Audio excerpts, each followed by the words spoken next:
Hey everyone, today I want to talk a little bit about SRS systems or spaced repetition systems, if you don't know what that is.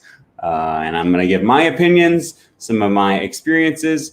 I want to hear from you guys, hear how you feel about it, hear what has worked for you, what hasn't worked for you, whether you think they're completely useless or a goldmine. Okay, there's a wide spectrum of views on SRS systems. Today I just watched a video by Steve Kaufman where he basically talked about how he doesn't like to use SRS systems. I've watched other videos by people like Benny Lewis and Matt versus Japan who think SRS is really valuable.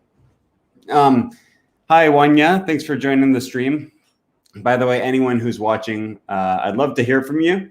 So while I'm giving my little opening monologue here, just let me know where you're from, what languages you're learning, and what languages you speak, just so we can get to know each other a little bit. I want to hear where you're from, what language you're learning, and what languages you speak. Anyways, if you don't know what SRS stands for, that's a spaced repetition system. And the basic concept behind a spaced repetition system is you're going to see some sort of flashcard. It's usually digital now that we're in the 21st century. But spaced repetition systems have existed for a long time, back when people still used physical flashcards. And some people still use physical flashcards for their SRS, and that's fine. But most of us find it easiest to use like some sort of computer, either on your phone or on a website or something. And the way that it works is that they show you a flashcard. You know, they test you, they quiz you on something, they test your knowledge, or they remind you of a word that you're learning in your target language in some way. There's many different ways for them to do this. And then they wait a strategic amount of time to show you that same flashcard again. Okay. And the theory is that the optimal amount of time to wait before you review a flashcard is however long it takes so that you are just about to forget that word. Okay. So let's say you learned the word for helicopter on Monday.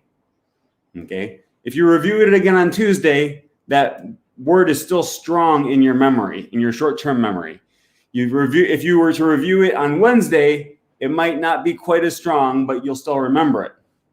If you were to review it on Thursday, you might have to work a little bit to try to remember this word that you learned on Monday. And if you wait all the way until Friday, that's right on the edge of you're about to forget this word. Okay, so according to the theory of spaced repetition, Friday might be the optimal day for you to review that word. Why?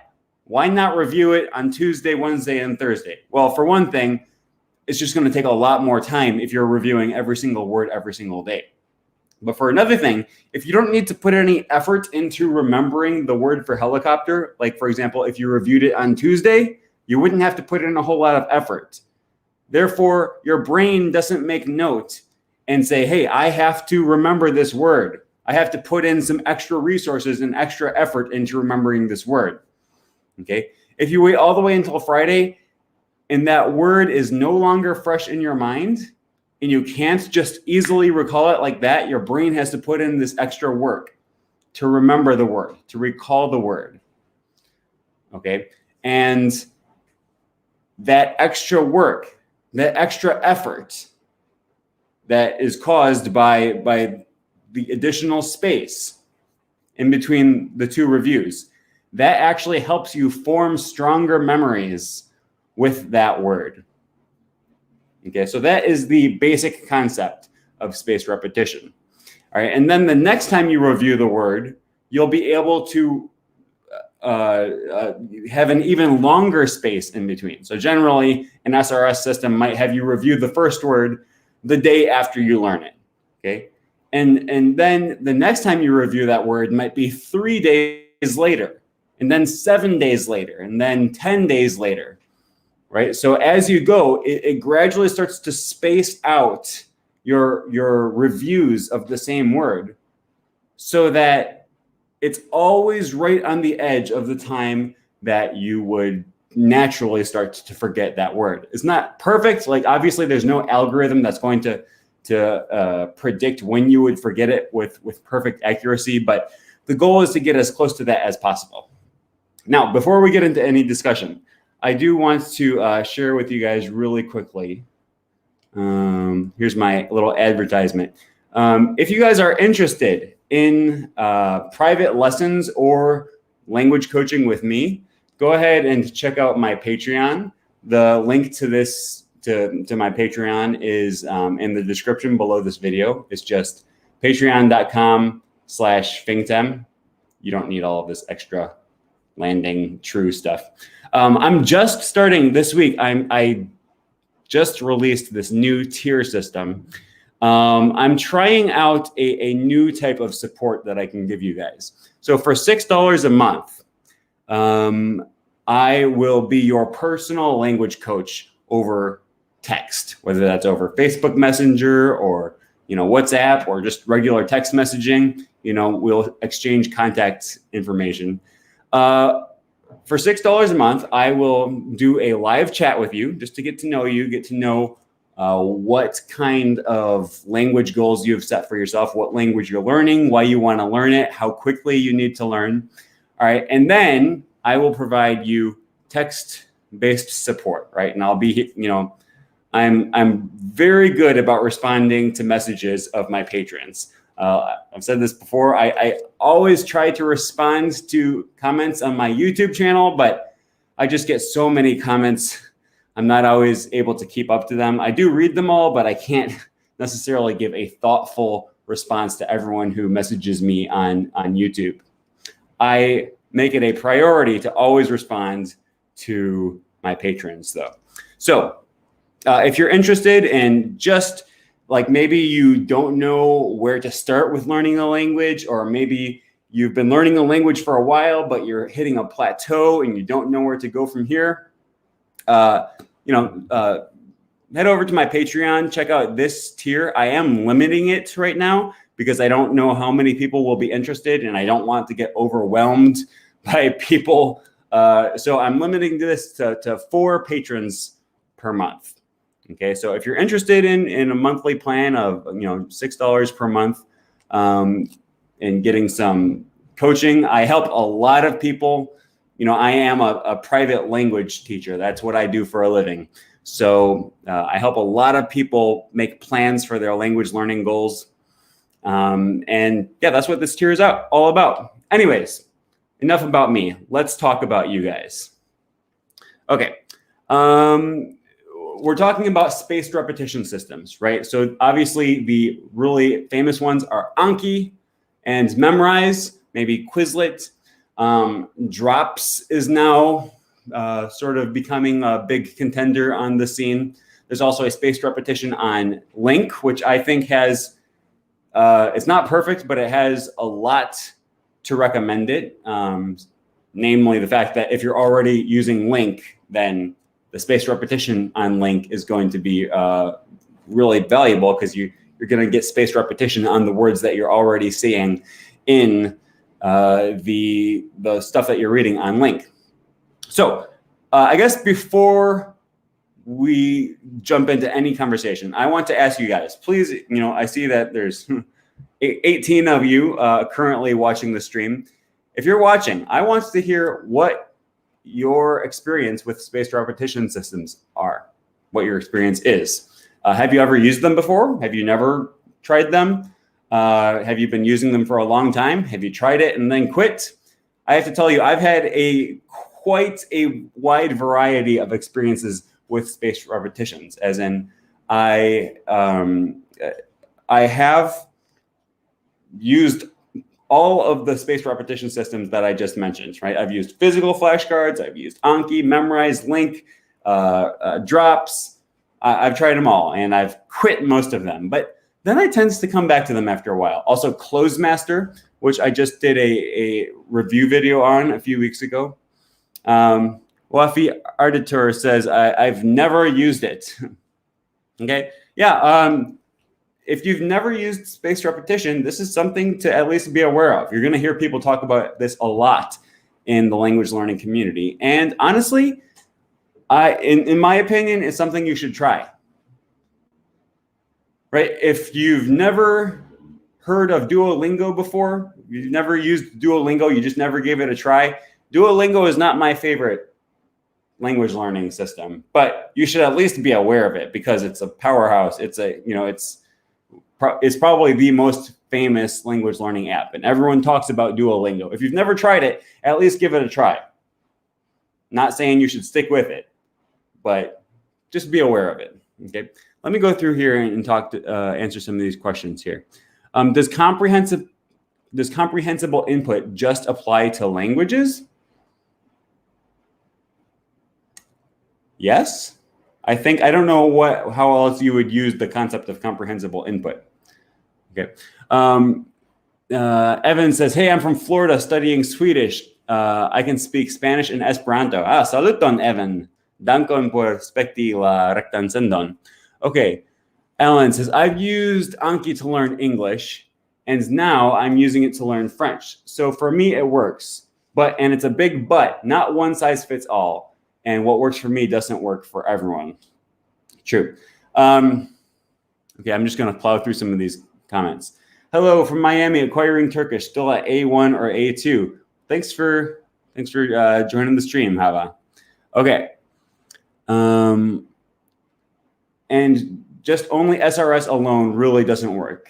It's good for most acquiring. Most for acquiring vocabulary. Yes, actually. Yes, this is true. No one has ever learned a language just by memorizing vocabulary words. Okay, if you know 10,000 words, that knowledge by itself is not enough to communicate anything.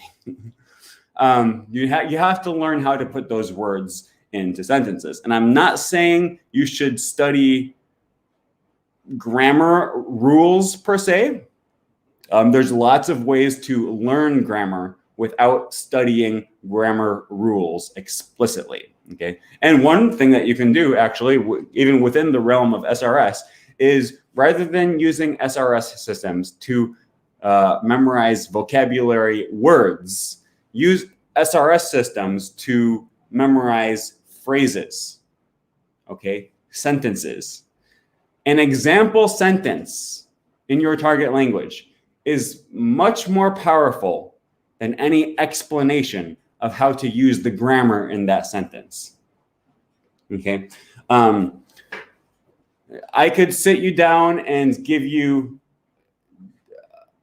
10 facts about how to use the subjunctive mood in Spanish, and all of the scenarios where you should use the subjunctive mood, the exceptions to those scenarios, the exceptions to those exceptions, and I could explain all of this head knowledge to you, and you might take perfect notes, and you might memorize every piece of information about how to use the subjunctive mood, okay?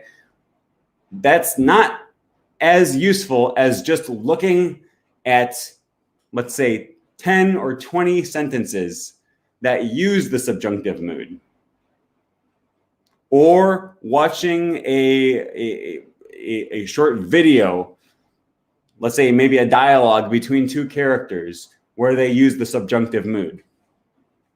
Okay.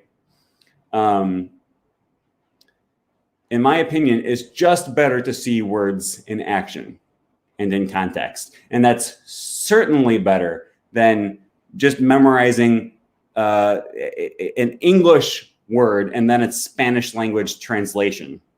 Okay, that's a very bad way of going about memorizing vocabulary. Okay, I want to hear a few other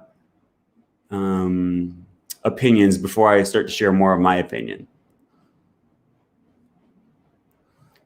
Okay, but that was a very good point, Alan. Thanks for sharing that. Okay. Davey says, so now you are an SRS believer. I'll share my opinion in a little bit. Okay. Ideally, you'd run across the word in your immersion as well before you review it. Yes, and actually that's a, here, let me keep sharing this. That's one of the sort of criticisms that I hear people say about SRS to begin with. Okay, again, I'm not sharing my opinion, I'm sharing other people's opinion. But I've heard people say a lot, well, let's say you do an SRS system, like a deck, let's say an Anki deck, of the 1,000 most common words in your target language. If you just do immersion and comprehensible input, if you do a lot of reading, a lot of listening, a lot of Netflix, you're automatically going to run into those 1,000 most common words, right? If they're the most common words, then you will just naturally see them a lot in your readings, in your comprehensible input, in your immersion process. So why waste your time with a spaced repetition system that's just meant to do the same thing, but it's less natural and it's not as fun? Okay, that's a criticism of SRS. Okay, not saying it's valid. I'm saying keep that in mind during this discussion we're about to have. I'm not saying it's invalid either. I'm trying to share other opinions I've heard without judgment. Okay, Evan says, I use Anki every day before I read. A lot of times I will see the same vocab and structures in the novels. Yes, that's another good point to bring up. A lot of people, a lot of people that I've talked to use SRS systems not as their main method of memorizing vocabulary, but as a way to prime themselves to notice vocabulary when they do immersion. Okay, because I don't know about you guys, but there have been many instances where I learn a word for the first time. Either I look it up, I see it on a flashcard, I read it in a textbook, I hear someone explain this word. For whatever reason, now this word is in my mind. I'm aware of it. Instantly, I start seeing this word everywhere I look. It's in all of my Netflix shows, it's in all of my graphic novels, it's in everything that I do.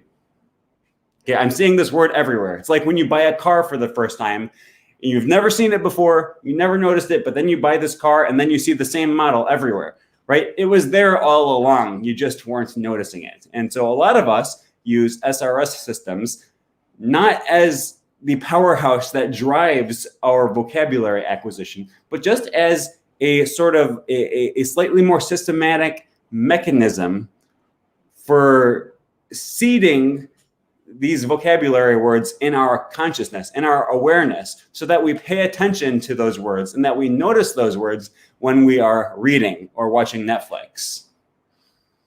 Okay, when we're doing our active immersion. That way, when we're reading through a story and we run into a word that is one of our vocabulary words in the SRS, we don't just gloss over that word. Okay, we don't just pass it by without paying any attention to it. We notice it. Okay, and maybe your SRS system didn't do a perfect job of helping you memorize that word, but it just did enough to cause you to be able to notice that word as you read through it. And you might have to stop and think, wow, I know this word is in my Anki deck.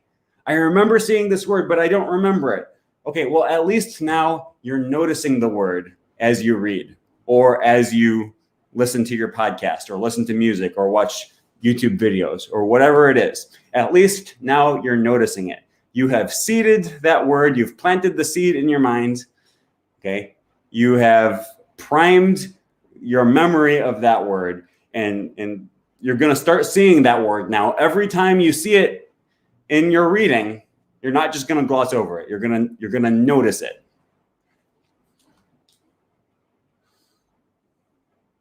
What language, if I want to meet more women? I don't know if there is a language for that. Okay, they say Anki default setup is really bad.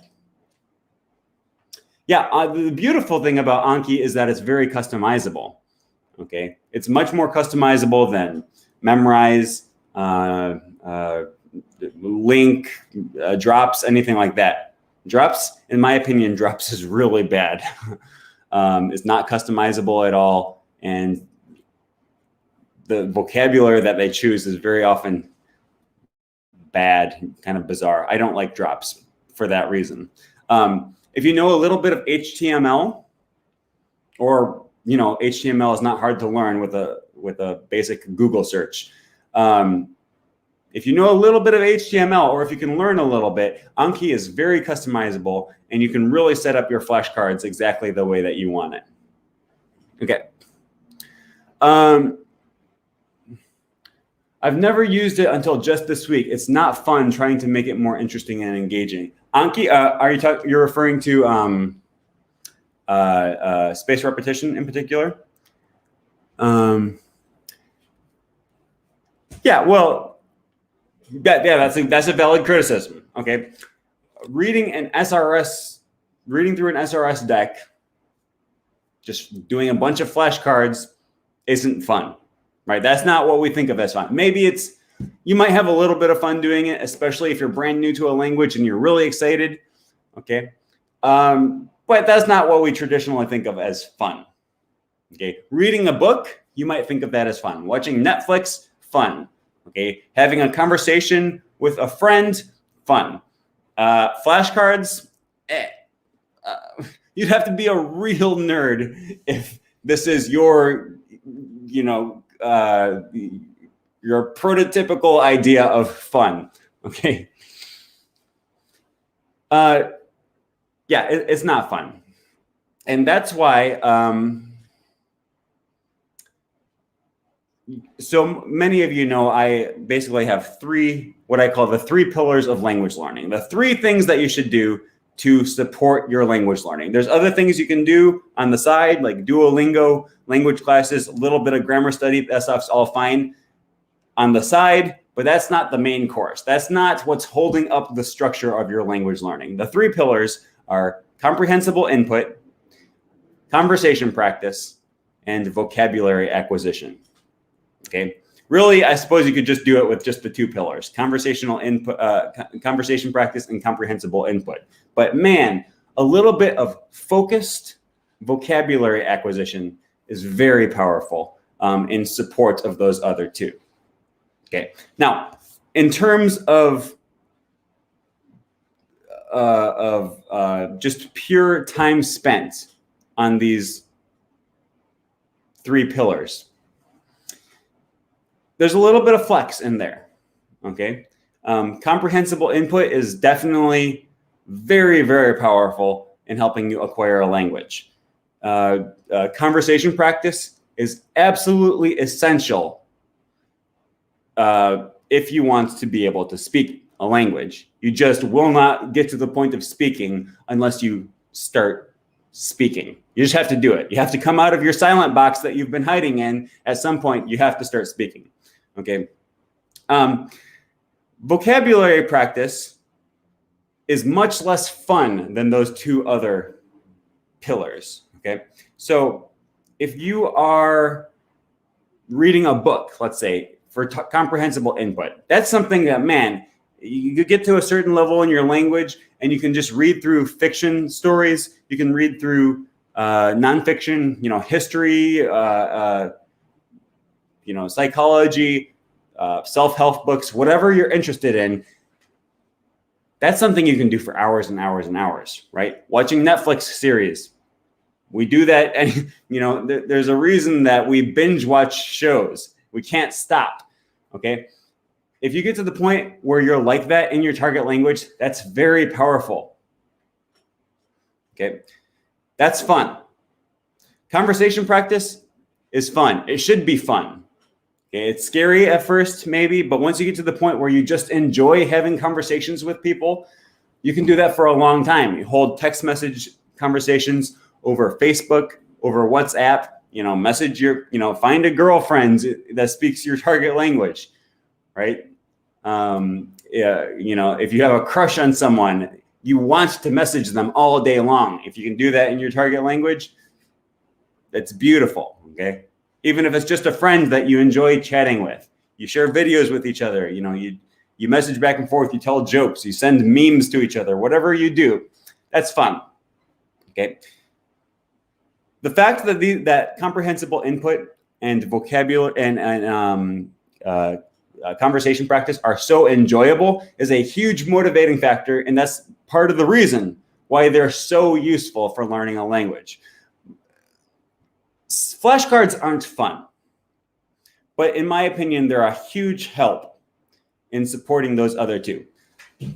So I make it a point to use vocabulary acquisition apps or websites.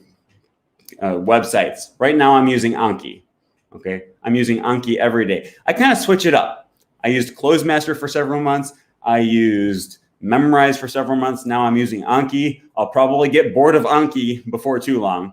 But right now I'm using Anki every day for like 10 minutes. I don't use Anki for hours and hours and hours. It just is not motivating to me to do that. I would get bored after 20 minutes, okay? It's not too hard for me to motivate myself to do it for 10 minutes, all right? And then that is a support to my comprehensible input and my conversation practice. Okay, and those ones I do in bulk. I try to get as much comprehensible input and as much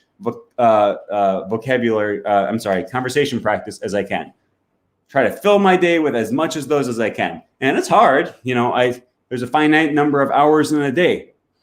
I wish I could just watch Netflix for 20 hours a day. If I had that much time, man, I would definitely have a much better comprehension of Thai. If I could just go to the massage parlor, I say the massage parlor because in Thailand, massages are really cheap. It's actually cheaper for me to get a massage and practice Thai with the massage therapist or whatever, the massage masseuse, the massage lady. I can have a conversation in her with Thai for cheaper than an hour-long Thai lesson on Italki. So that's what I do, okay? Man, if I could do that all day and just go and just chat with the massage employees, I would be at a much more conversational level of Thai than I am right now. Okay, it's hard. You can't spend all day learning language. You have other responsibilities. Okay, but get as much in as you can, and find something that makes it as enjoyable as possible to get as much exposure to the language as possible. And then support that with a little bit of focused vocabulary acquisition. Okay, I say focused because it's more systematic, right? If I'm using an Anki deck and I review a word on Monday, I know I'm going to get a review of that word within the next week or so. Okay, I know a review of that word is coming. It's not random. It's not hit or miss. It's systematic. It's strategic. It's structured. If I am reading a book, let's say I read, here I have a manga or manga. I don't know how to pronounce that word. I have a graphic novel. Okay. I'm sure this book has all of the 1,000 most common words in Thai. Okay. How often those words are used, I don't know. Also, I'm sure this book has quite a large number of words that are not in the 1,000 most common Thai words, right? So I'm going to learn a lot by reading this book, but it's a little bit more random. It'll be sporadic. And it's just not as systematic. It's not as strategic as a SRS system should be. This is still an excellent way of learning vocabulary. Don't mishear me. You absolutely should be reading in your target language if you want to learn vocabulary. Okay, I have here, I just went out and bought a whole bunch of books in Thai, okay, graphic novels, because the pictures help me understand what's going on. Okay. Imagine, if I'm currently learning the 1,000 most common Thai words on Anki. Okay. Imagine how often I'm going to run into those 1,000 words if I read through all of these Thai books, right? There's so many words in these books. This is an excellent way of learning vocabulary.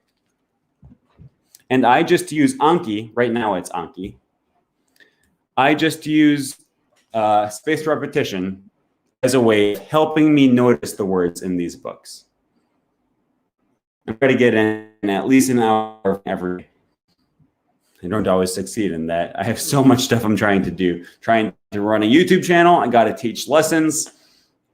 I'm trying to maintain a social life, so it's not just work all the time. And I'm trying to learn a language, and I want lots of I want many hours a day of language learning. Can't always get it, but that's the goal. That's the unicorn we're all hunting. Okay.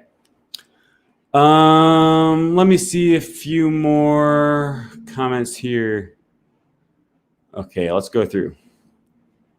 Okay, Daniel says, did physical flashcards when I was learning Japanese worked really well in combination with an effort to use the new words I was learning in daily speech. Yeah, I've used physical flashcards, and that's fine. There is something kind of beneficial about just sitting down and writing out a physical flashcard. That's a help, especially if you're learning the writing system as well. Okay, if physical flashcards are your thing, that's not bad. I use Anki for Thai. I can't figure out how to best structure stuff though. Like if I should have one master deck or have different topics in different decks. Overall, it's excellent though. Yeah, I've experimented with using multiple different decks at a time. What I've found is that if I start to use too many decks, I just start to get overwhelmed. And then the amount of time that I put towards my SRS, I'll keep this comment up while I'm answering it. If I have multiple decks, then the amount of time that I spend on Anki or memorize or whatever just starts to grow and grow and grow. And it well exceeds the 10 to 15 minutes a day that I really want to use for SRS. Okay, remember, conversation practice and comprehensible input should make up the bulk of your language learning. That is what drives your language learning. Vocabulary practice is really a support to those two things. It's an important support, but it helps you prime your noticing of words in those two other processes. Okay. Now there is a question. Actually, this is a good point that I brought up. There is a question of whether you should use your SRS systems to develop what we call a passive recognition or recall of word, a passive recognition of words, okay, or help you learn to recall and produce words, okay. What do I mean by that? Okay, it's essentially the difference between input and output. If you learn a word passively, that means that when you are reading through a book and you see the word, seeing that word sparks something in your mind, and it allows you to remember what the word means. Okay, but there's a big difference between seeing a word and remembering what it means, as opposed to wanting to recall a word unprompted and being able to remember that word. Okay, so which one should you shoot for with SRS? Okay, so for example, if you use memorize, it's going to quiz you on your ability to remember or to produce the word. Okay, memorize gives you little quizzes where you have to type the word in. Same thing if you use Closemaster.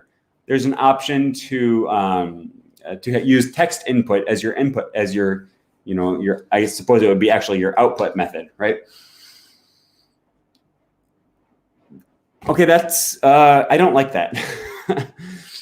What I want to do is I want to see the word in my SRS system, and I want to say to myself, okay, do I remember that word or do I not remember it?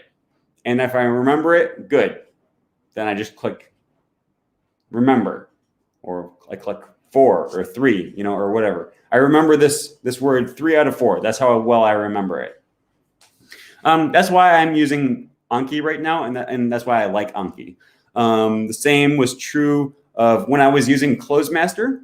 Closemaster gives you the option to use text input or multiple choice. I always chose the multiple choice option. I don't want to be typing in the words that I'm learning because it's just more work to remember how to type them. Okay, but if I see the word and then based off of that prompt, I remember it, that it's just going to be much easier for me to do that. And I can go through a lot more words. I don't need to take the time to try to remember all of the spelling and everything like that.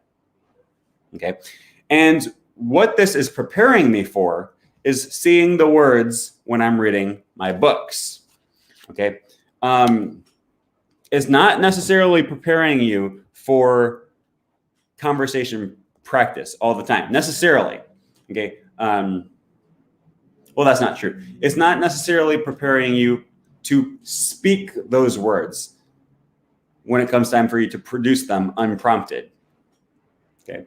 In a conversation, you might hear someone else use one of the words that you're learning and that you're developing a passive memory of. Okay. And hopefully, if you hear them say the word that you're learning, you will recognize that word as a word from your spaced repetition, and it'll be beneficial. It'll be helpful to you in that way.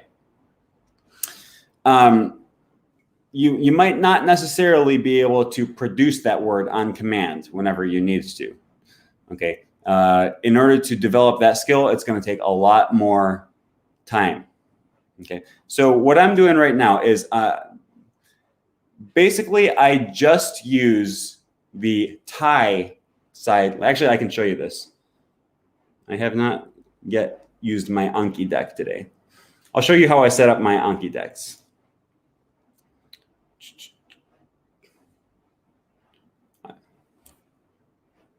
Okay, let me share my screen with you. Okay, here, I'm learning the 1,000 most common Thai words. Okay, let me show you how I set up my deck. Gansu. Gansu. Okay, notice how everything on this page is in Thai. Okay, and I actually had to customize this myself. The deck did not come like this by default. So actually what you can do is you can go here to edit, click on cards, and you have a little bit of HTML. If you know HTML, you're set. If you don't know any HTML, it's not at all difficult to learn. Just do a Google search for HTML basics. You'll probably look it up on YouTube. It's not at all. This is not as confusing as it looks. Okay. So you can set up the front side of your card, Anki, back side of your card. You don't have nearly this much freedom if you're using memorize or drops. Okay. Actually, now that I think about it, Link does have quite a few options available to you if you're using the SRS system on Link. Okay. Closemaster is also fairly customizable. Okay, but anyways, as you see, I have set this up so that the only thing I see is Thai. Okay, and the reason for that is because I want to emulate a situation where I'm reading a book and I see a word in Thai. Okay, I don't want my flashcards to start by showing me a word in English. Okay, that's more difficult. It's easier to see a word in a foreign language and remember what the word means than it is to see an English word and remember the target language translation of that English word. Okay, or your native language. Obviously, if your native language is not English, then that would just apply to whatever your native language is. Okay, so I see a word that I'm trying to learn in Thai. I see a sentence that uses the word, and this is very important. Okay, it's very important because what this word means is buying. Buying. Now, in English, there is actually multiple usage of the word buying. Okay, so you could use buying as the present progressive form of the verb. I am buying groceries. Okay, that's different from saying his job involves the buying and selling of stocks. Okay, that's a gerund form of the word, and it's a different usage. All right, you need to know how the word fits into a sentence and not just the English language translation. That is not the way to go about learning vocabulary.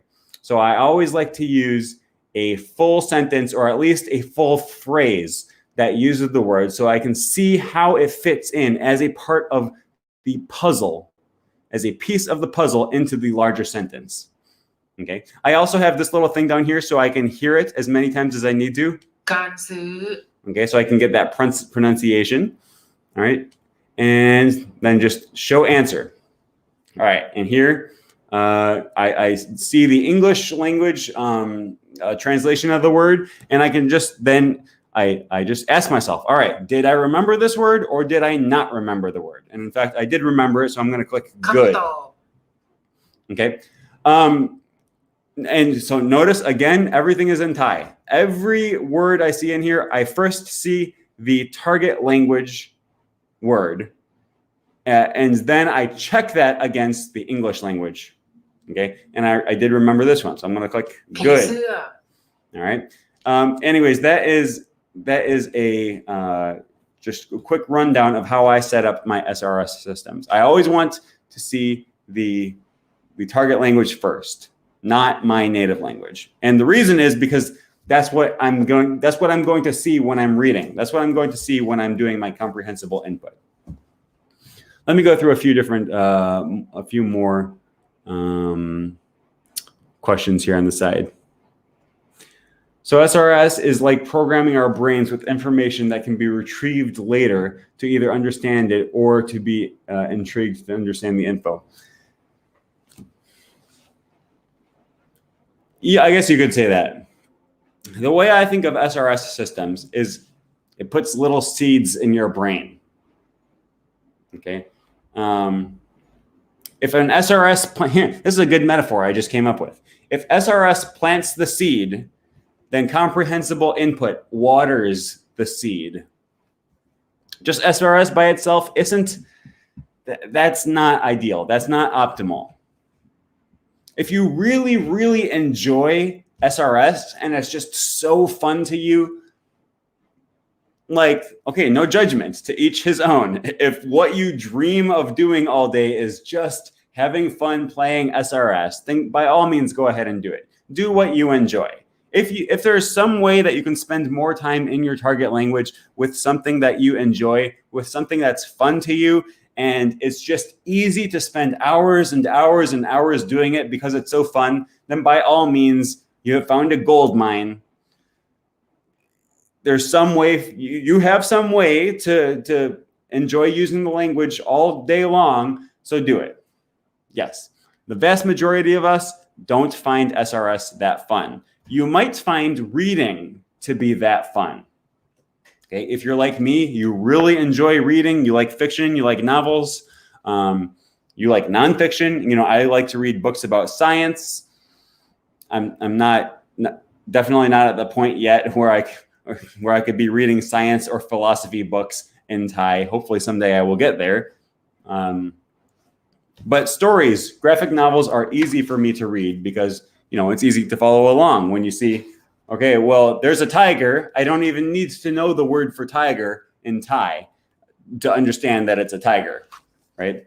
As opposed to, you know, like other types of novels where, you know, if there's a tiger in this story, I would never know it. Obviously, this is not even a story, right? If this was a story about a tiger, you would never know it unless you knew the word for tiger. You would just be totally lost. Graphic novels aid in comprehension more than traditional novels. So do plays, by the way. If you're going to read something that's written in the format of a play, that also helps in comprehension to some degree because there's no ambiguity about which character is speaking. Okay, and also usually the stage directions are just clear and straight to the point without being, you know, overly They don't have flowery language because it's supposed to be more beautiful prose.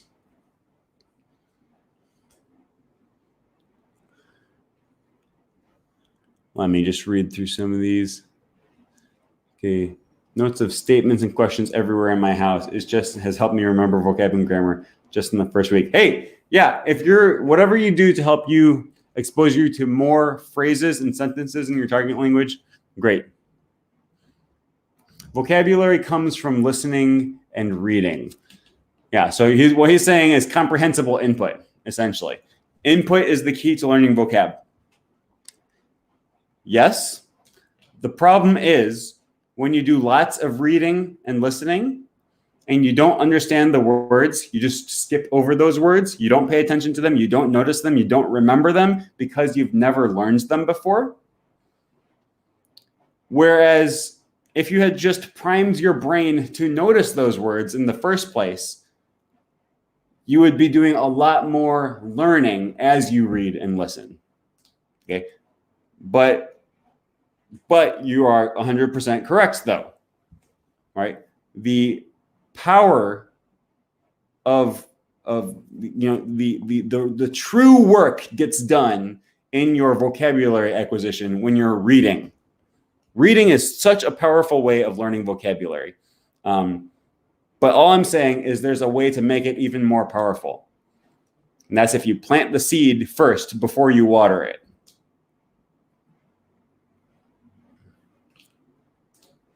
Okay. Does journaling in your target language actually help?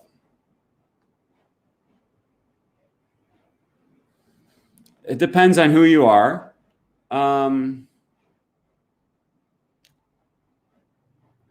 my opinion, for most people, writing is the least useful skill in language learning.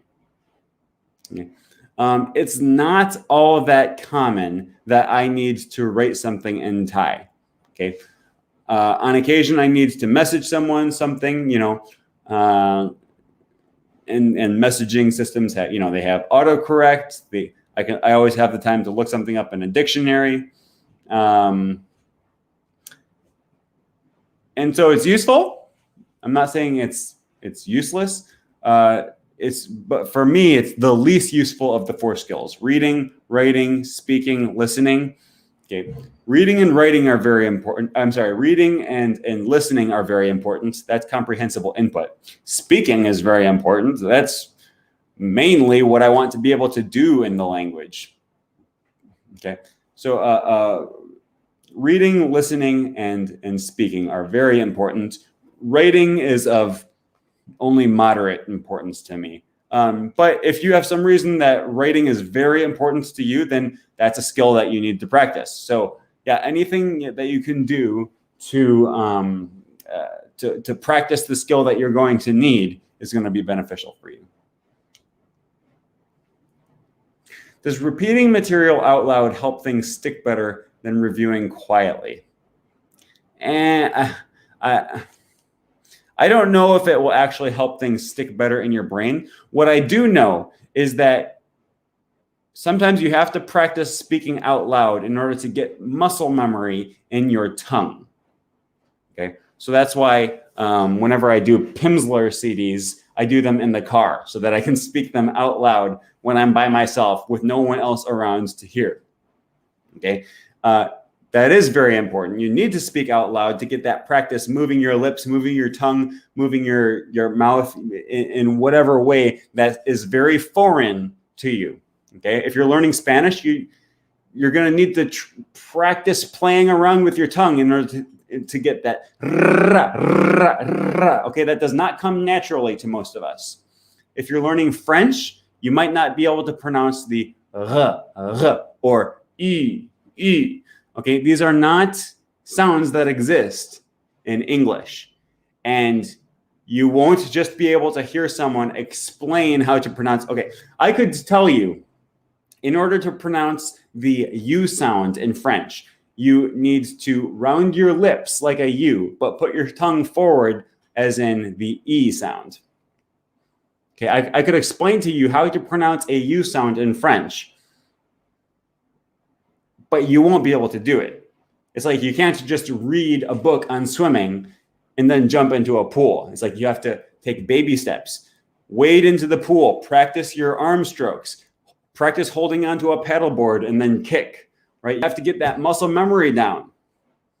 I can't just explain to you how to ride a bike. You know, you need to use training wheels first and then go very slowly, ride short distances so that you can kind of figure out your balance, play around with it a little bit. An explanation of how to do it or reading a book about how to do it ain't going to cut it.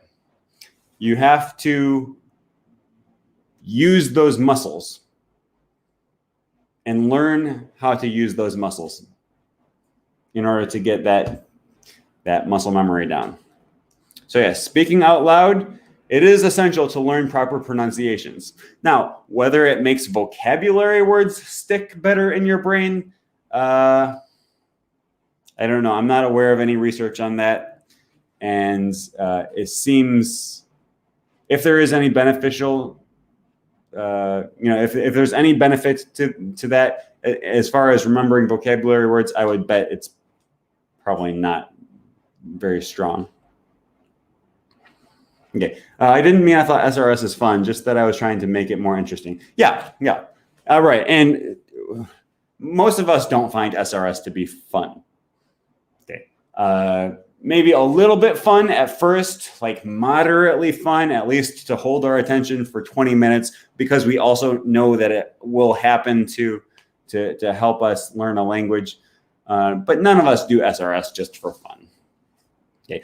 But yeah, you can make SRS more interesting. There are ways to do it.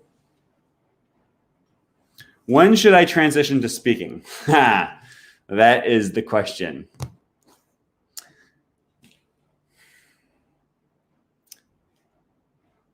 There's many schools of thought on this. Okay. And there's two extremes, really. There's the one extreme that says, start speaking right away. Start speaking in your very first lesson and never stop. The other extreme says, do silent learning for months and months and months, years. Spend a long time learning the language until you're very comfortable with the language and then start opening your mouth. Okay, two extremes. I see the point of both of these extremes. Okay, the people who say you should spend long time learning silently without ever speaking, the reason they say that is because comprehensible input is a very, very, very powerful way to acquire a language. Okay, and you don't need to speak at all to develop vocabulary. Okay, you can learn a whole lot without ever opening your mouth, and it's easier that way. Okay, it does. Learning silently, watching Netflix, reading a book, it doesn't activate any of these. It doesn't activate the anxiety. Okay, you have a low affective filter, so you're going to be much more calm. You're going to feel relaxed. You're going to be enjoying yourself as you read through. And that, and there's some reason behind that point of view. The people who say, start speaking from day one, have a very good point too, okay? And let me show you some of the examples of speaking from day one. Okay. First of all, you're obviously not going to be able to have very complicated conversations from day one. Your conversations will be very simple, okay? But the longer you put off opening your mouth and speaking, the more difficult it will eventually be, okay? It's so easy to always say, I'm going to put off speaking until next month, okay? When I lived in El Salvador, I had a friend who did this. This was actually as good of a case study as I can imagine in language learning. I had 2 friends arrive with me in El Salvador at the same time. One of my friends was just very bold. He just had a very bold personality, was not afraid to make mistakes. He made a lot of mistakes. He would say stuff like, yo mucho gusto bistec, trying to say I like steak. Okay, if you know Spanish, that's terrible. It does not make sense. Yo mucho gusto bistec. Okay, that's what he would say. It doesn't make any sense, but people generally understood what he meant. Okay. He quickly learned his mistakes. Okay, because he made so many, and people would either laugh at him at times, they would correct him, and he enjoyed having conversations. He enjoyed maintaining relationships with friends entirely in Spanish. Okay, he learned very quickly. All right, and he learned how to communicate his needs very early on. Okay, through trial and error. He made lots of mistakes. He messed up. He realized when people didn't understand him, he learned a better way to communicate. And he developed a lot of relationships with Spanish-speaking people. He had fun. He enjoyed, he was able to flub his way through conversations using broken Spanish, and then his Spanish eventually improved. I had another friend who said, no, I'm just going to use Duolingo for a few months, and then I'll start speaking. And I would tell this guy, hey, bro, you just start speaking Spanish to people. Start up a conversation with someone. They know your Spanish is not great. That's fine. You know, find someone who is a friend that will be patient with you and will just speak to you in Spanish. And he said, yeah, but I'm not ready yet. Next month.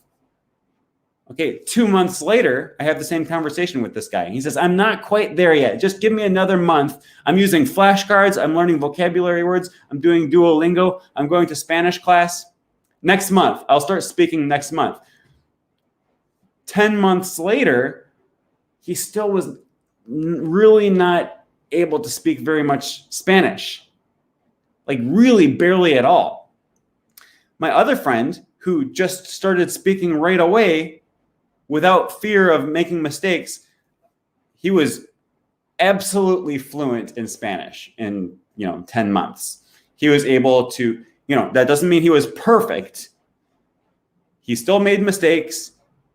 There were still going to be comprehension issues at times, but he was very able to easily express himself, to maintain full relationships with Spanish-speaking friends, and he eventually married a girl who spoke only Spanish and no English. Maybe now she speaks English. My point is, it's easy to constantly delay when you're going to start speaking. Okay. Yeah, here's someone has a good point. Brian says, if you're going to delay output, in my opinion, you need to have objective criteria for when you start output and not just when you feel like it's time. Okay, here's the thing. If you ever want to start speaking your target language, at some point you need to start speaking. You can't just constantly say, I'm going to eventually start when I feel like it. All right. When you start speaking, you're not going to be ready to have a conversation. Okay. Whenever you start, that is the beginning of your process of slowly improving your speaking. And granted, in the defense of people who delay output, if you first develop lots of passive ability to understand the language, okay, you develop a lot of vocabulary first, then you will have a shorter period of, once you start your output, it'll take less time to develop proficient output, okay? But in my opinion, it's best to start right away with output, because I'm telling you, you will never be ready to start speaking. You will never feel ready.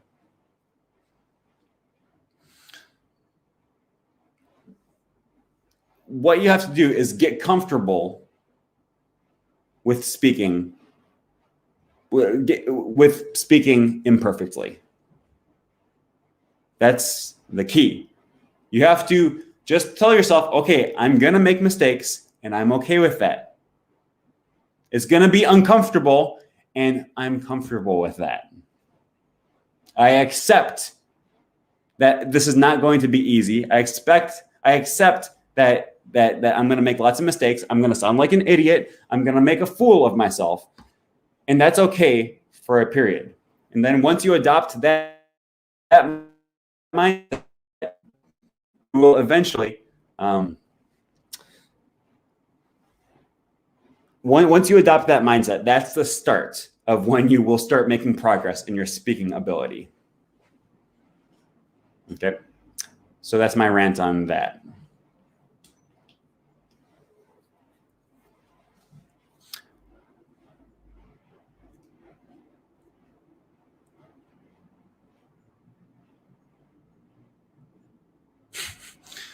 Learning a language is so easy. You just have to spend 16 hours a day for like 10 years and then you'll be advanced.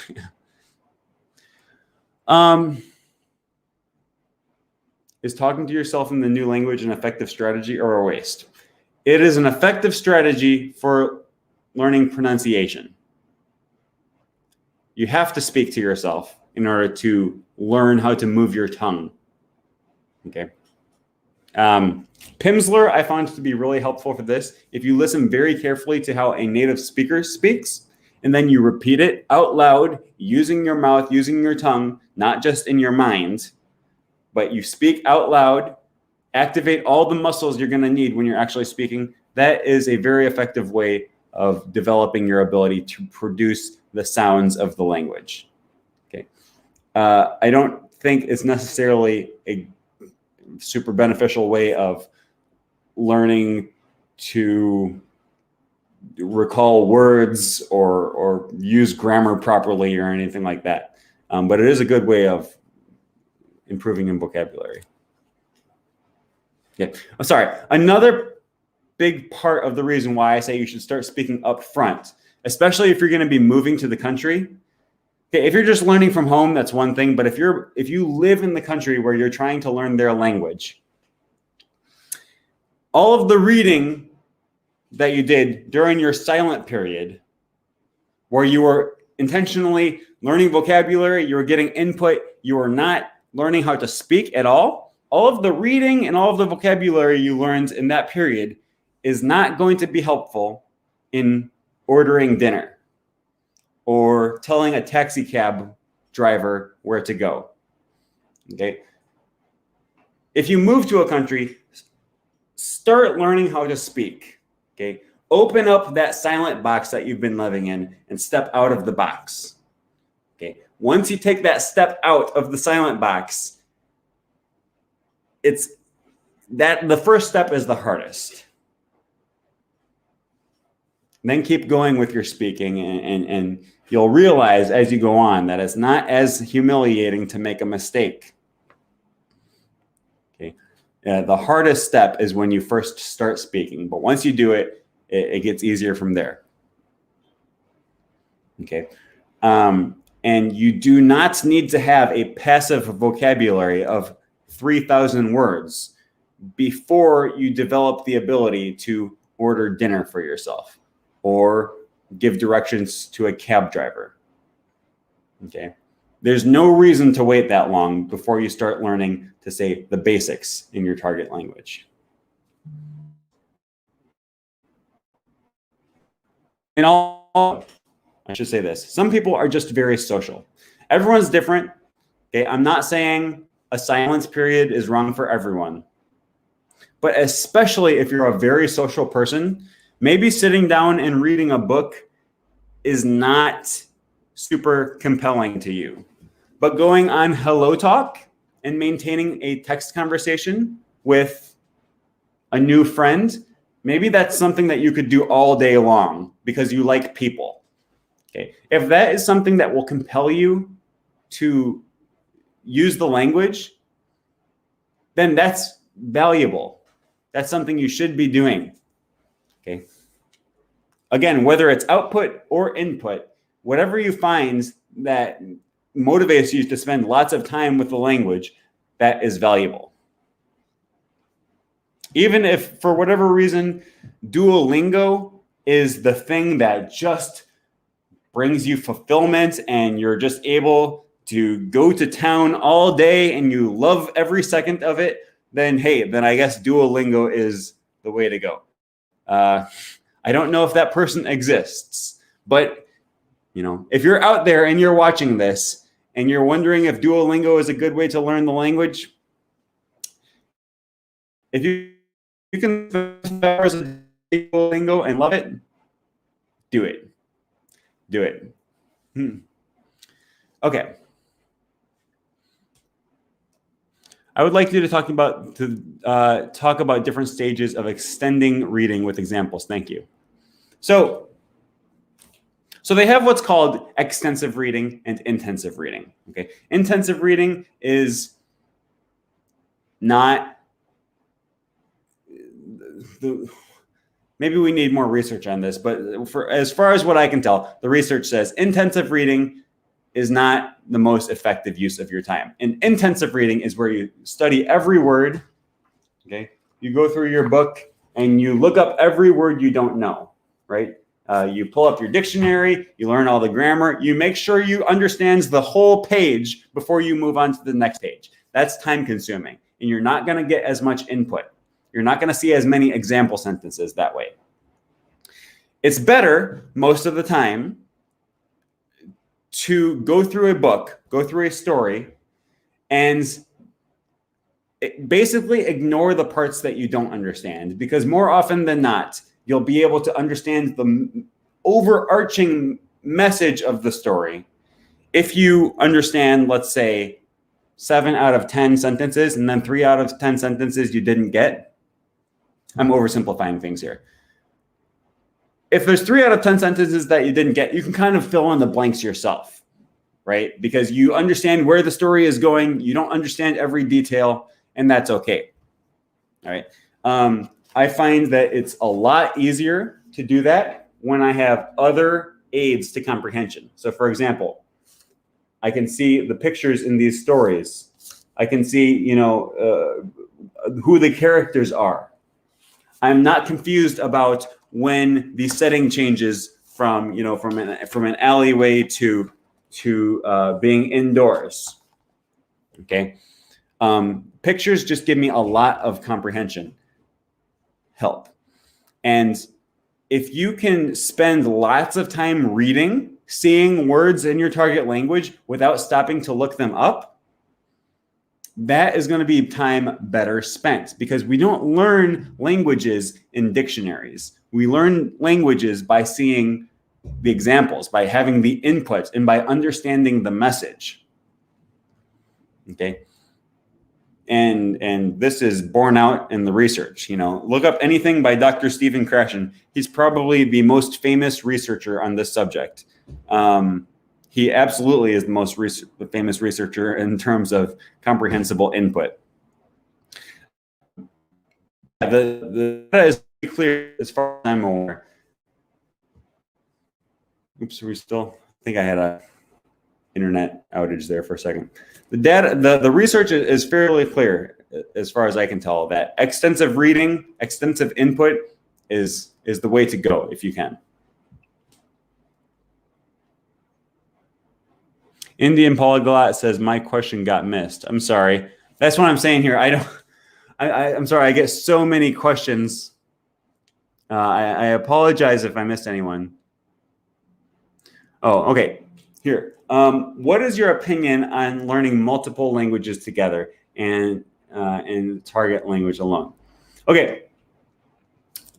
Why are you trying to learn multiple languages at the same time? Do you have some reason for doing that? Are you moving to a country where they speak, I don't know, Afrikaans and Zulu, or to a country where they speak Dutch and French? Are you moving to a country where they speak Telugu and Hindi, right? Do you have some compelling reason that you need to learn 2 languages at the same time? You can do it. You can learn 2 languages at the same time. You're probably going to learn both of them at half the speed. So a lot of people have this complex where they just feel an obsessive need to acquire as many languages as possible, and that's fine. There's no judgment. People have very different reasons for learning languages.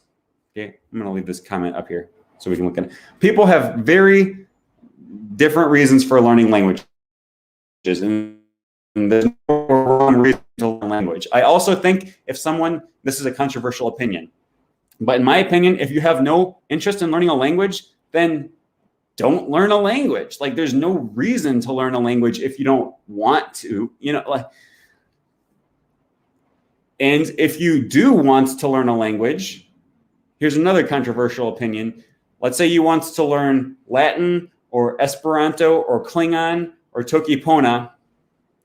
Someone might say, why waste your time learning Latin? That's a dead language. You should learn Algonquin instead to help preserve this language, or you should learn Spanish because it's more useful. Leave people alone. Just let them do what they want, okay? If I want to learn Klingon, whether I'm a Star Trek nerd or a linguistics nerd, or I just get a kick off of having a really difficult challenge, it's whatever. It's like, if someone played Call of Duty for 4 hours a day, you probably wouldn't call them out and say like, hey, why do you have that hobby? Some people have a language learning hobby, okay? Sorry, I'm on a rant here. There's many reasons to learn a language, and there's, and it's just as acceptable to not learn a language. If you're going to learn more than one language at a time, you should have a compelling reason to do so. And your reason might just be it's fun. Okay? If you're learning language just because you enjoy it, follow your heart. Okay? It's not a judgment thing.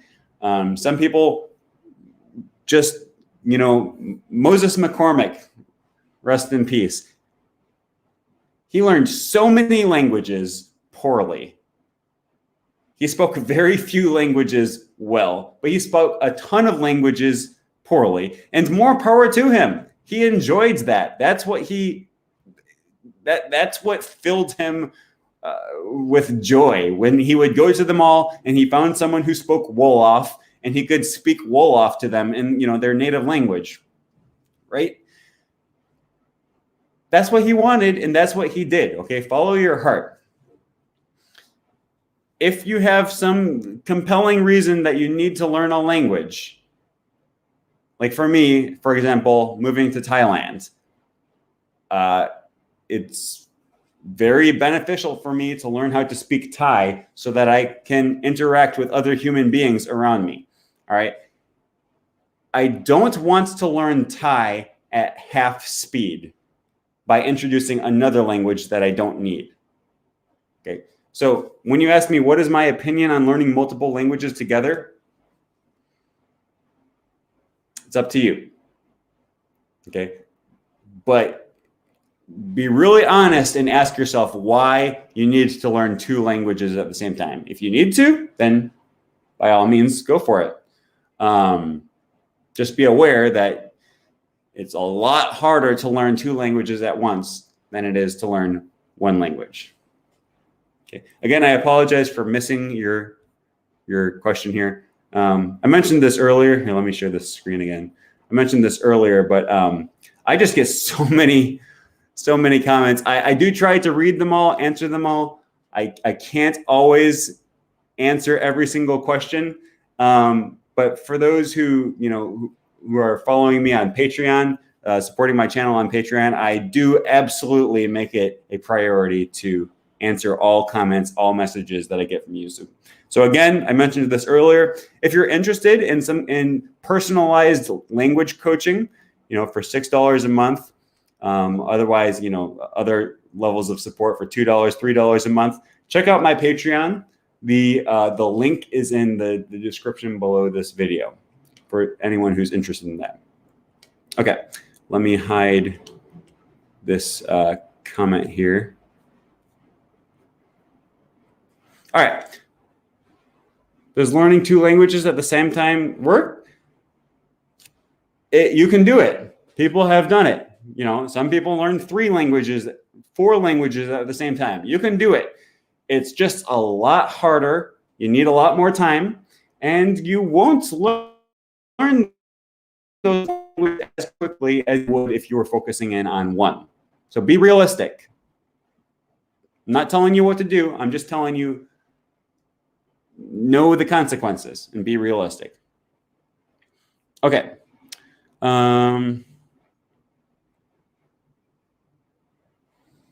Being a total beginner, I don't want to be a burden to my tutors speaking to them. Okay.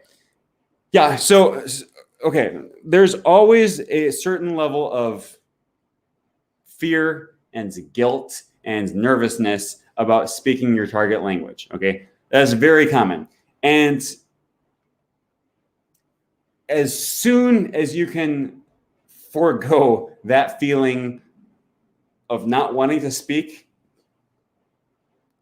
your language learning will improve, okay? If you totally lose all self-consciousness about how poorly you speak and just go to town speaking as much as you can with people, holding conversations, text conversations, Skype conversations, conversations with taxi drivers who speak your language, conversations with strangers in the supermarket, if you live in the country, I'm telling you, if you speak to everyone, every opportunity you get, that is a very, very powerful way of learning a language.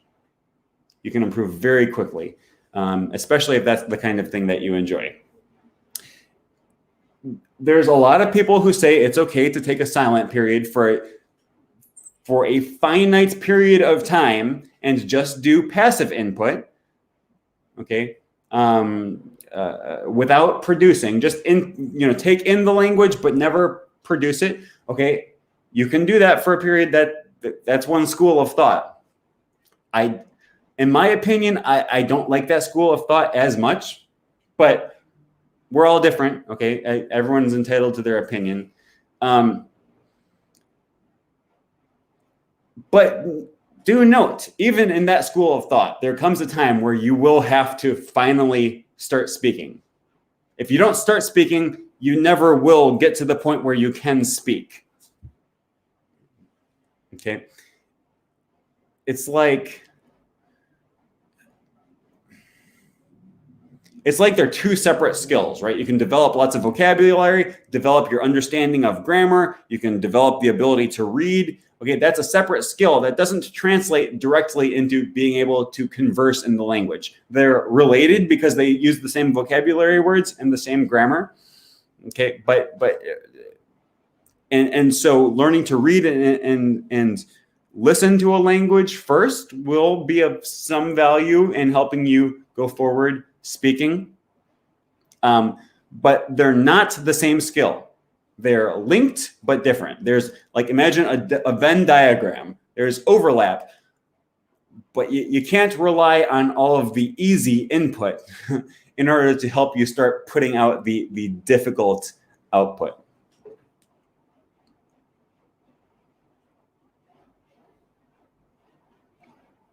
All right. Dravak says, there's no perfect time to begin speaking. Spending maybe 6 to 8 weeks learning some basic vocabulary and simple grammar is helpful, but soon one must just begin. Yeah.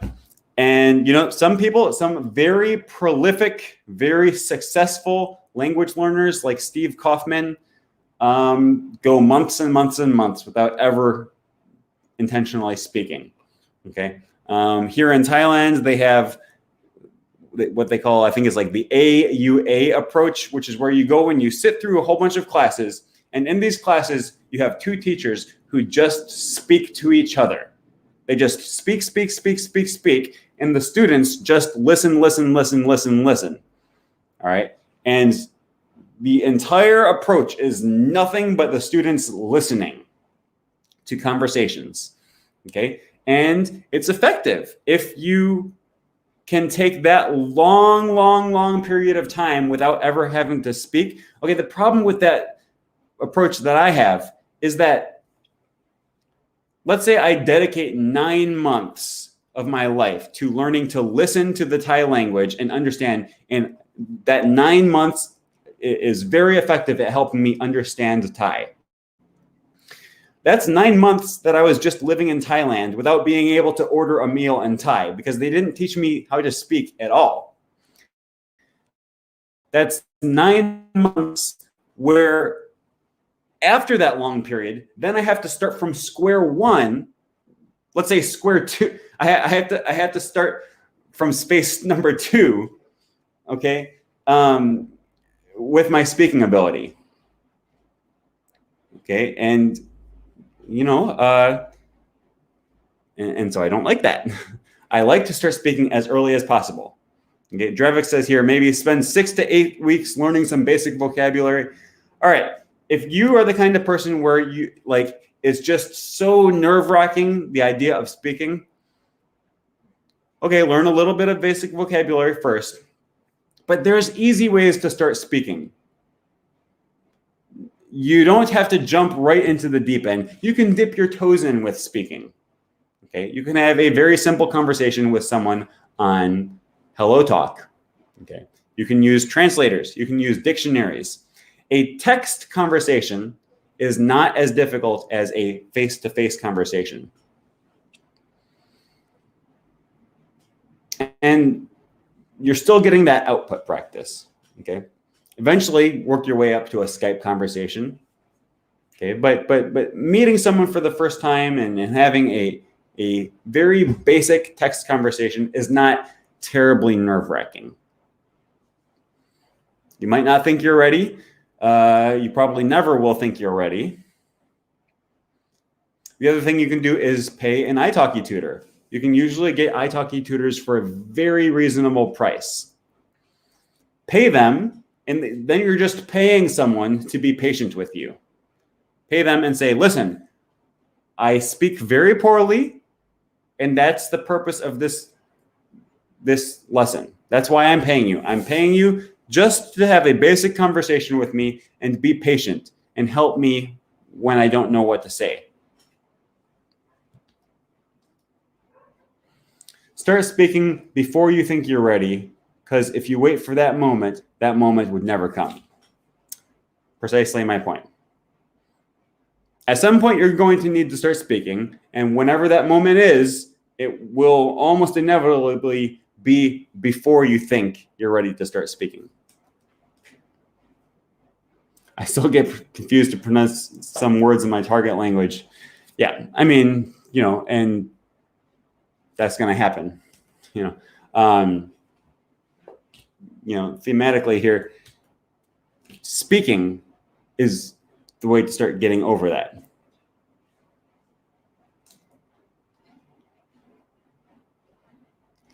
What if I study a niche language and it's difficult to impossible to find speaking partners online? What should someone do?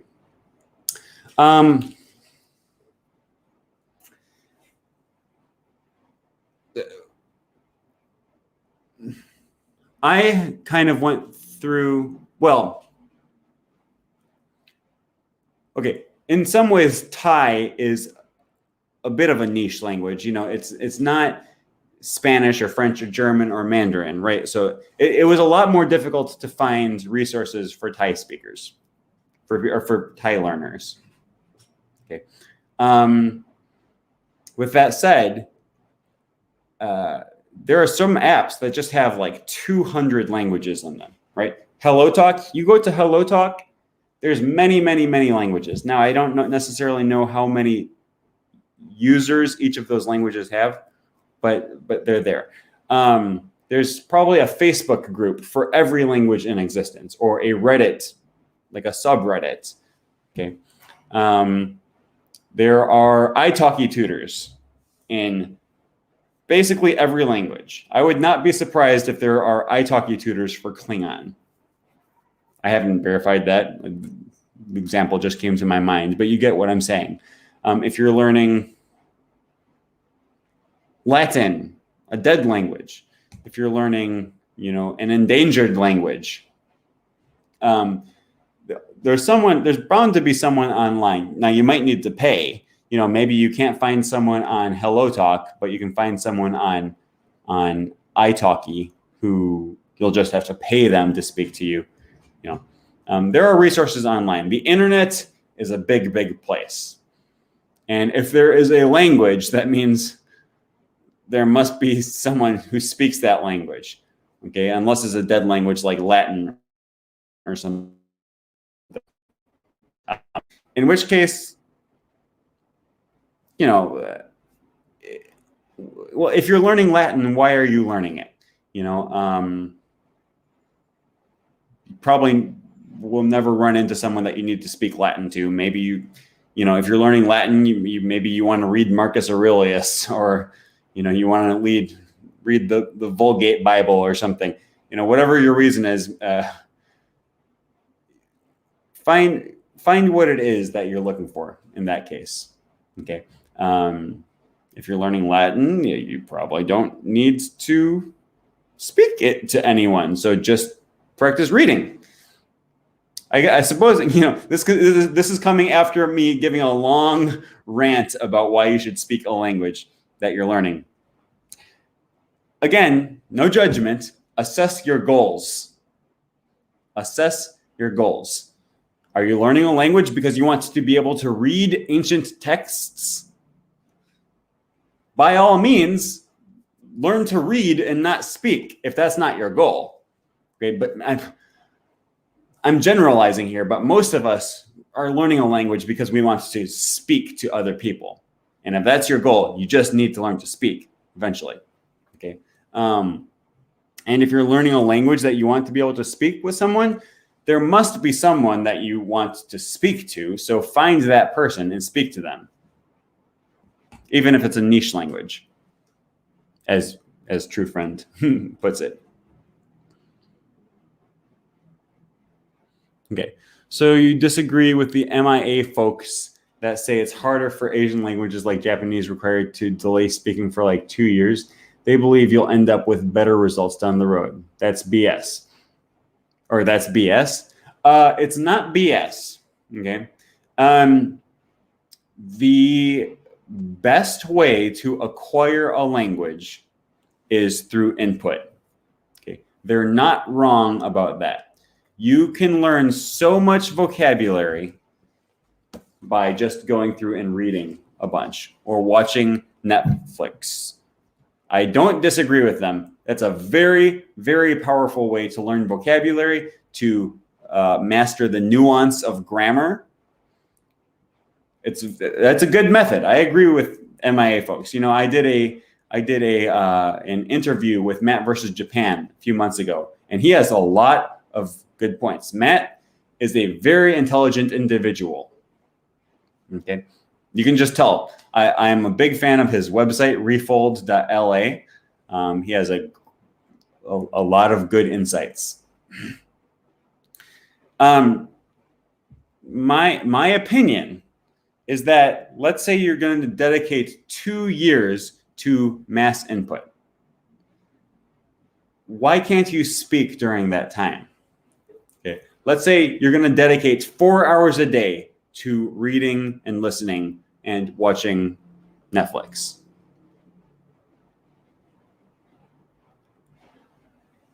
If you're going to do that in your home country where no one speaks the target language, then fine. If you're moving to a country where they speak that language and then you're just going to spend 2 years in country without ever learning how to speak, what are you doing? It seems like a wasted opportunity to live in the country and then stay in your room only taking an input that you could have been doing that in your home country, right? So there's just so many opportunities to interact with human beings, and not only opportunities, but very often obligations to interact with other human beings. Okay. So I'm not saying it's BS. I'm saying that's a good way to acquire the language, but you're also missing out on a lot. And I'm not saying you need to dedicate huge periods of time every day to speaking. I'm not saying that speaking is the only way to acquire a language. But you're going to need to speak to someone. Okay, you have to. Sooner or later, eventually, whether it's 2 years down the line or right now, you're going to have to speak to someone. And if you start earlier, then at least you can start putting the foundation in place. Okay. Don't worry about getting all of your grammar right. Don't worry about spending lots of time making sure you speak perfectly. That's not the goal. If you're okay with making mistakes up front, you're going to be able to have lots of conversations. And I'm telling you, I've seen how powerful that is. If you can just hold conversations with lots of people in your target language, and you're not afraid of it, if you enjoy it, okay, maybe you don't enjoy it, and then you would gravitate more towards the spending more time with input as opposed to output. But if you can find some way to just hold conversations, laugh, joke around with people in your target language, don't be so formal all the time. It's not a class. You're making friends. You have a relationship with someone. You're human beings. You speak together.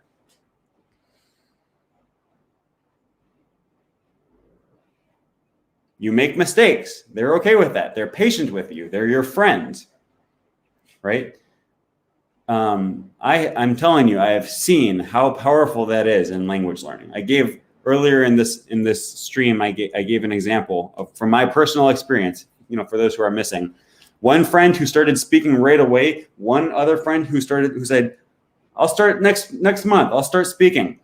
My friend who spoke right away advanced very quickly with almost no formal study, just by maintaining relationships, friendships, speaking Spanish to everyone he could, and he just improved very quickly with almost no formal study and only speaking practice.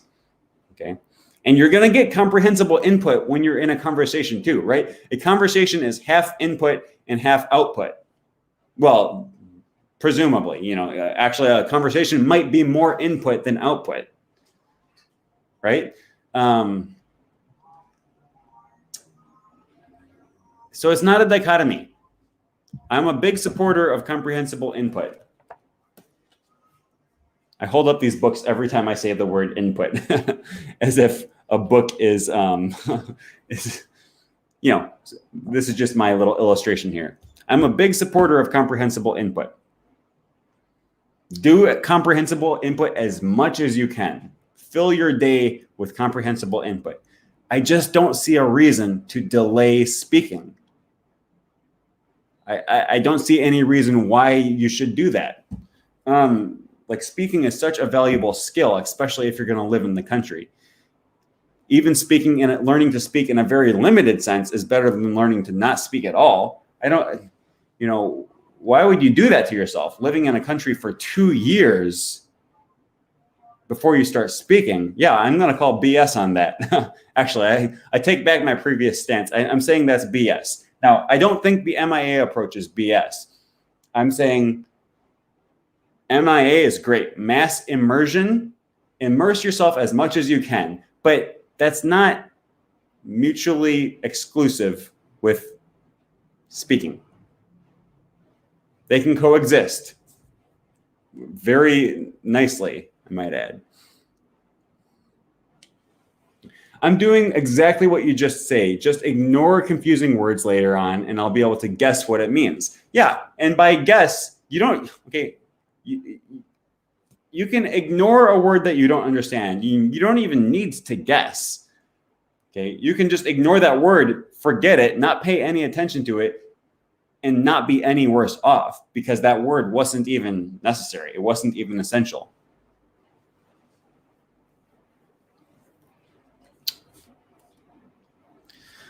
Do you think pop-up dictionaries like link uses allow you to get the most of the benefits of extensive reading at a much lower known words, usually 98% for extensive reading?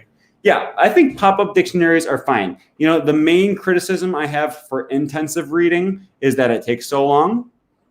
I'm not a huge critic of intensive reading. I think some intensive reading is fine in moderation. Extensive reading is very, very good. Read as much as you can, as extensively as you can. Just get as much input as possible every day without too much of, without stopping to make sure you understand every little detail. It's fine to ignore details that you don't understand. So extensive reading is superior to intensive reading in many ways. Not always, but in many ways. Link, in my opinion, pop-up dictionaries like that, where you don't need to sit there and open up your physical dictionary or open up a new app in order to look up a word that you didn't know. Link, where you just simply click on a word that you didn't know, you very quickly get a translation or an explanation, and then you can keep on moving without too much of an interruption. That's sort of the best of both worlds. You still have to, in some respects, you still have to limit how much you do even that, because even the simple act of clicking on an unknown word and reading the definition over there, that's still interrupting your flow, right? But it is much better than like opening up a separate app or opening up a physical dictionary and looking up every word you don't know. Okay. Just a few more questions here, and then I'm going to get going. Is it possible to master a foreign language on my own? I have been learning English for almost 3 years, and I think I have an advanced knowledge, but I know I need exposure in real conversation. Yeah, it's possible to learn. For example, he makes an experiment where he went to Brazil and he learned Arabic in Brazil, right? He did it all through online conversations, Skype, lessons, stuff like that. You are going to need conversation practice if you master a language. So if you mean by yourself, as in never speaking to someone, I don't find that feasible. I don't, if you want to learn to speak a language, you're going to have to speak with someone, okay? You can't just speak to yourself, if that's what you mean. Bilingual translation versus mass immersion approach. Oh, mass immersion is going to be much, much preferable to translation. Any app, any language learning method that focuses on translation is inferior, just bar none. Okay. Rants are good. Thanks. Okay. What is your, they didn't know I could understand their language story? Oh gosh, do I even have one of those? A lot of people, when they hear that I know Spanish, they instantly think like, when we're in the grocery store and then you hear someone speaking Spanish, they say, Aaron, are you listening to them? What are they saying? As if people in the grocery store are always talking about us when they speak Spanish. My wife does this all the time. Aaron, can you hear them translate? Like, I'm not listening to what they're saying because this is just some other stranger in the grocery store, Also, it's usually more difficult for me to understand someone in those circumstances. If I'm having a conversation with someone in Spanish, I can usually understand. But if I'm just eavesdropping on someone, that's actually much more difficult for me to understand because I don't have the context of what they're saying. I can't stop them and say, hey, wait, I didn't understand this, So it's very, and also I don't necessarily know what country they're from, right? Someone from Argentina is more difficult for me to understand than someone from Spain or someone from El Salvador, someone from Colombia. You know, if they're from Cuba or Dominican Republic, I might struggle to understand what they're saying. I'm a Trekkie and I would like to speak Klingon, but in my country, I don't have stuff and resources, books, videos to study this language. Someday, maybe. Yeah, well, Duolingo has Klingon. You could probably find a Klingon subreddit where you could find people to help you and people to practice with. You know, I don't know resources. Again, though, I'm pretty good at finding that kind of resource. If you are interested in language tutoring from me, language coaching, whether or not I speak the language, I'm going to promote myself just one more time. Check out my Patreon. It's in the description below this video. I just started offering this new service. I'm limiting it right now to just 4 people. I just released this week. For $6 a month, I'll do a video chat with you. And then from then on, just text-based messaging. But you know, I prioritize always responding to messages of my patrons. So if you have questions, you just don't know where to start, you know where from how to progressing forward, you know, that's what I'm here for. I will help you set up a strategic plan, find things that work for you to help progressing through your language. I also do, you know, down here, more, you know, private tutoring. If you just want like lessons once a week, you know, you can go ahead and check out one of these tiers. But that is my little spiel about my Patreon.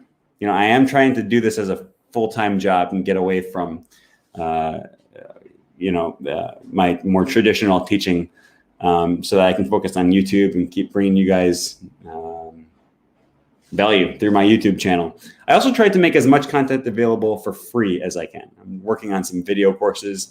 I'm working on a YouTube channel for people who are learning English. By the way, if you are learning English, I have a video YouTube channel called Fingsam English. Just do YouTube search for that. And so I'm trying to release a bunch of free contents there. Anyways, I'm going to end the live stream here because I've been talking for almost 2 hours and I didn't bring any water. So my throat's getting dry. I will see you guys next week. Actually, I'm also going to be doing another live stream later tonight. In about 8 hours, I'm going to be doing a live stream in French with a French tutor from Quebec. And so we're going to be speaking entirely in French.